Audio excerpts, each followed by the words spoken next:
Hello বন্ধুরা, আসসালামু আলাইকুম। আমার এই ভিডিওটি ফটো এডিটিং এ প্রাথমিক কাজের জন্য খুব গুরুত্বপূর্ণ। যাদের কম্পিউটারে ফটো এডিট করার জন্য কোনো অ্যাপস ইনস্টল করা নাই অথবা যারা ফটোশপ প্রোগ্রামের কাজ জানেন না তাদের জন্য আমার আজকের এই ভিডিওটি। এই ভিডিওটি দেখলে আপনি নিজে নিজেই যে কোনো ছবির ব্যাকগ্রাউন্ড পরিবর্তন করে 1-2 মিনিটের মধ্যে তা পাসপোর্ট আকারে ফরম্যাট দিয়ে প্রিন্ট করতে পারবেন। কম্পিউটারে শুধুমাত্র এমএস ওয়ার্ড প্রোগ্রাম প্রাথমিক পর্যায়ে জানা থাকলেই আপনি এই কাজটি করতে পারবেন। তবে এক্ষেত্রে আপনার কম্পিউটারে অবশ্যই নেট কানেকশন থাকতে হবে। তো দেখুন ল্যাপটপে বা ডেস্কটপে কিভাবে সেই কাজটি করতে হয়।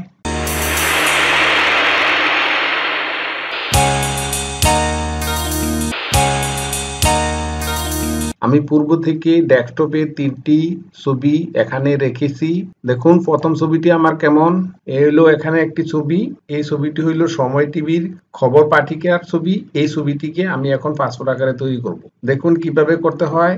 এখন এই ছবিটি থেকে পাসপোর্ট আকারের ছবি তৈরি করার জন্য তার থেকে পাসপোর্ট আকারের একটি স্ক্রিনশট নিব। স্ক্রিনশট নেওয়ার জন্য কিবোর্ডে উইন্ডোজ শিফট বাটনে চেপে ধরে এস বাটনে প্রেস করলাম। তারপর আমার সুবিধা মতো পাসপোর্ট আকারের মাপ নিয়ে ছবিটিকে ক্রপ করলাম।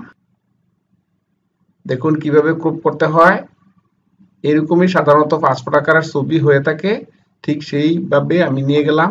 এখন নিচে স্টার্ট বারের পাশে যে সার্চ বক্স আছে সেই সার্চ বক্সে আমি লিখব পেইন্ট, PAINT। দেখুন পেইন্ট লেখার সাথে সাথে উপরে পেইন্ট নামে একটি অ্যাপস দেখা যাচ্ছে।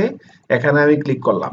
এখন যে ইন্টারফেসটি দেখা যাচ্ছে পেস্ট অপশনে ক্লিক করলেই তার খালি জায়গায় আমার পাসপোর্ট আকারের ক্রপকৃত ছবিটি পেস্ট হয়ে যাবে। তার জন্য আমি পেস্ট অপশনে ক্লিক করলাম। এইবার দেখুন পাসপোর্ট আকারের ছবিটি এখানে এসে গেছে। এখন ফাইল মেনুতে ক্লিক করলাম, তারপর সেভ এসে যাইয়া সেভ এস করলাম। এখন সেটাকে আমি PP1 নামে সেভ করলাম।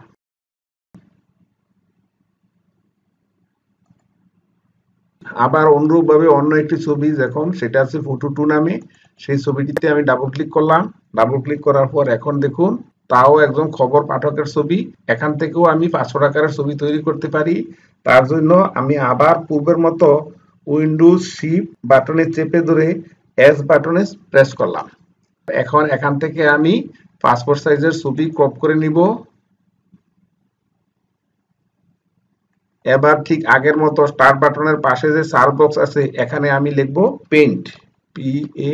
দেখুন PA লেখার সাথে সাথে উপরে পেইন্ট অ্যাপসটি দেখা যাচ্ছে।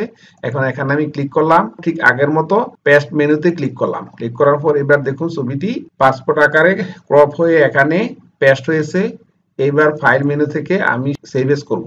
এখন সেটাকে আমি নাম দিব। কি নাম দিব? এটা নাম দেব PP2। অর্থাৎ প্রথমটা আমি করেছি PP1 নামে, দ্বিতীয়টা করলাম PP2 নামে। এখন আমি ইন্টারফেস থেকে বেরিয়ে গেলাম। এখন এগুলা পাসপোর্ট আকারের ছবি হয়ে গেছে, কিন্তু এখন আমার কাজ হলো সেই ছবিগুলোর ব্যাকগ্রাউন্ড পরিবর্তন করা।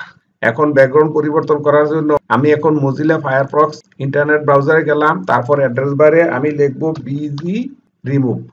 দেখুন বিজি লেখার সাথে সাথে বিজি রিমুভ এসে গেছে। এখান থেকে আমি বিজি রিমুভ ক্লিক করলাম।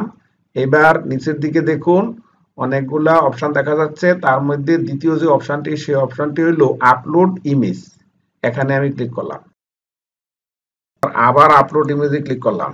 এবার দেখুন ডেস্কটপে পূর্বে থেকে যে আমি দুইটি পাসপোর্ট আকারের ছবি রেখেছি তার মধ্যে প্রথমটি হলো PP1। সেই PP1 ইমেজ ফাইলটিকে সিলেক্ট করে আমি ওপেন করলাম। এবার দেখুন অতি সহজে ইন্টারনেট অ্যাপসের সহযোগিতায় আমার ছবিটির ব্যাকগ্রাউন্ড রিমুভ হয়ে গেছে। এখন সেটাকে আমি এডিট করব। এবার যে ইন্টারফেসটি দেখা যাচ্ছে তার মধ্যে দেখুন ছবিটির বিভিন্ন রকমের সাইজ, ব্যাকগ্রাউন্ড এমনকি কালার দেওয়া আছে। এখন ইচ্ছে করলে আমি কালার সিলেক্ট করে এখান থেকে আমার পছন্দনীয় ব্যাকগ্রাউন্ড সিলেক্ট করতে পারি। এখানে দেখুন বিভিন্ন কালার আছে, তার মধ্যে থেকে মনে করেন আমি এই ব্যাকগ্রাউন্ডটি সিলেক্ট করলাম। তারপর ডাউনলোডে ক্লিক করলাম। আবার ডাউনলোড ইমেজে ক্লিক করলাম। এইবার দেখুন বন্ধুরা আমার সেই ছবিটি পাসপোর্ট আকারে তৈরি হয়ে গেছে, এমনকি ডাউনলোড ফোল্ডারে সেটি সেভ হয়ে গেছে। এখন ডাউনলোড ফোল্ডারে যাওয়ার জন্য সেই ফাইলটির উপরে মাউসের রাইট বাটন ক্লিক করলাম, তারপর শো ইন ফোল্ডারে ক্লিক করলাম। এবার দেখুন আমি ডাউনলোড ফোল্ডারে চলে এসেছি। মাউসের রাইট বাটন ক্লিক করে আমি কপি করলাম। এখন আমি এমএস ওয়ার্ডে ক্লিক করে যে কোনো একটি পেজ ওপেন করলাম।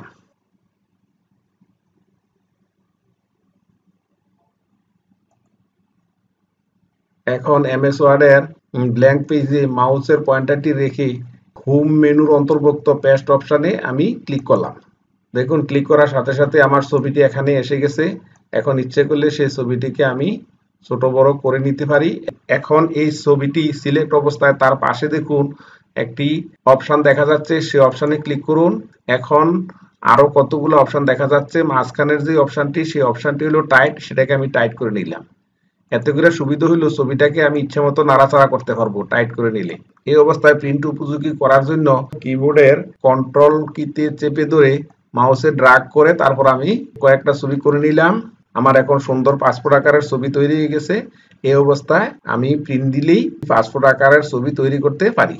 আবার যদি অন্য একটি ছবিকে আমি পাসপোর্ট আকারে তৈরি করতে চাই, ইন্টারনেটের আগের ব্রাউজারটি ওপেন করলাম, তারপর অ্যাড্রেস বারে আমি লিখলাম বিজি রিমুভ, তারপর আপলোড ইমেজে আমি ক্লিক করলাম, আবার আপলোড ইমেজে ক্লিক করলাম।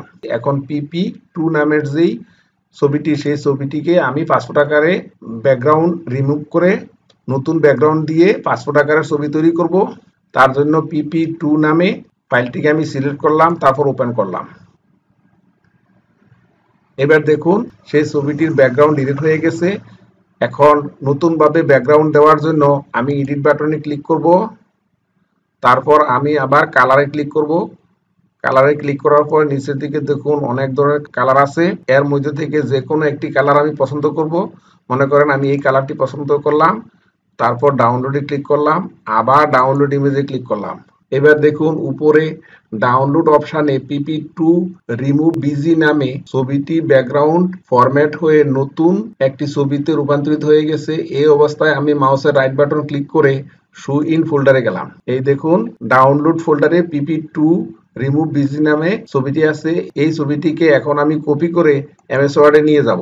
এখন পূর্বের যে ছবিটি আছে তার নিচে আমি এখনকার ছবিটি পেস্ট করতে চাই, তার জন্য আমি পেস্ট বাটনে ক্লিক করলাম। দেখুন আমার ছবিটা এখানে এসে গেছে। এখন সেই ছবিটিকে নিজের মতো নাড়াচাড়া করার জন্য তার পাশে যে একটি অপশন আছে সেই অপশনে ক্লিক করলাম, সেখান থেকে টাইট অপশনে ক্লিক করে ছবিটিকে আমি টাইট করে নিলাম। এখন এই অবস্থায় কিবোর্ডে কন্ট্রোল বাটনে চেপে মাউসের মাধ্যমে ড্র্যাগ করে ছবিটির আরো 3টি কপি করে নিলাম। এখন এই ছবিটিকে যদি আপনি আরো অন্যরকম কালার দিতে চান অথবা সাদা কালার করতে চান, তাও আপনি করতে পারবেন। তার জন্য এই ছবিটিতে আমি ডাবল ক্লিক করলাম। এবার উপরে দেখুন কালার নামে একটি অপশন আছে, সেই অপশানে গিয়ে যদি আমি সাদা কালার সিলেক্ট করি, এই দেখুন এটা সাদা কালার হয়ে গেছে। এই অবস্থায় কিবোর্ডে কন্ট্রোল বাটনে চেপে মাউসের মাধ্যমে ড্র্যাগ করে আমি নিয়ে আসলাম। আবার যদি অনুরূপভাবে এই ছবিটিকেও আমি একটি সাদা কালার ছবি তৈরি করতে চাই, তার জন্য এটার উপর ডাবল ক্লিক করলাম, তারপর উপরে দেখুন এখানে কালার, আপনার ইচ্ছা মতো এখান থেকে কালার চয়েস করে নিতে পারবেন। তার উপরে আছে কারেকশন, ইচ্ছা করলে আপনি কারেকশন করতে পারবেন, লাইট বাড়াইয়া কমাইয়া, অর্থাৎ নিজের মন মতো করে আকর্ষণীয় করে তুলতে পারবেন। এখন আমি ছবিটিকে সাদা কালার করে নিচ্ছি। এই দেখুন এই অবস্থায় কিবোর্ডের কন্ট্রোল বাটনে চেপে মাউসের মাধ্যমে ড্র্যাগ করে আমি ছবিটিকে নিচে নিয়ে আসলাম।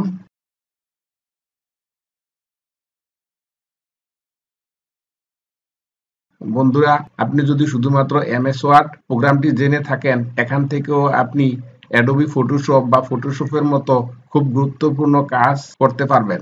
এখন যদি আমার কম্পিউটারটি প্রিন্টারের সাথে সংযুক্ত থাকে আর আমি যদি প্রিন্ট কমান্ড দেই, একসাথে দুই ব্যক্তির 4টি করে মোট 8টি ছবি প্রিন্ট হয়ে যাবে। বন্ধুরা, যে কাজটি আপনি যে কোনো ফটোশপ প্রোগ্রামের মাধ্যমে ঘষা মাজা করে এডিট করে তারপরে ব্যাকগ্রাউন্ড ফরম্যাট করতেন, আর সেই কঠিন কাজটি অতি সহজে তৈরি করে ফেলেছি। বন্ধুরা, যদি প্রথম থেকে আমার এই ভিডিওটি খুব মনোযোগের সহিত দেখে থাকেন, আশা করি আপনি কোনো ফটোশপ প্রোগ্রাম জানা না থাকলেও যে কোনো ছবিকে অতি সহজেই পাসপোর্ট আকারের ছবিতে রূপান্তরিত করতে পারবেন। বন্ধুরা, যদি আমার এই ভিডিওটি আপনি হেল্পফুল মনে করেন, তবে এক্ষুনি আমার চ্যানেলে সাবস্ক্রাইব করার জন্য আপনার প্রতি আমার রিকোয়েস্ট। ধন্যবাদ।